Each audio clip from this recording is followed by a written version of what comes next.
I love it. It's very delicious. I like it. I like it. أيوة دول صينيين وإحنا في مصر وتحديدا في الأزهر.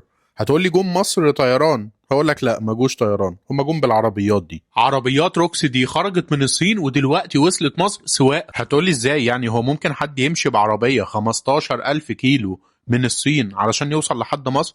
هقولك ممكن لو العربية دي هي الروكس 01. تعال اقولك ليه. روكس 01 معمولة انها تكون بيت متنقل معاك في الطريق. العربية فيها مطبخ كامل، تطبخ بقى، تشوي، تعمل حاجة تشربها.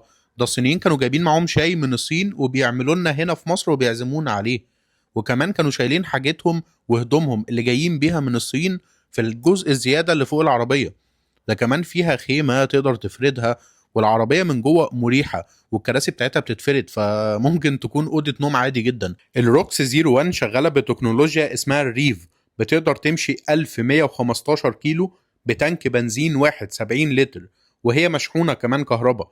فدي حاجة بتخليها تمشي وتتنقل لمسافات طويلة من غير ما يقابلها مشكلة البنزين أو الكهرباء حتى. ده غير كمان إن عفشتها متغيرة، فبتقدر تمشي وتتأقلم في الصحراء وتمشي جوه المدينة وتمشي بين الدول زي ما عملت كده.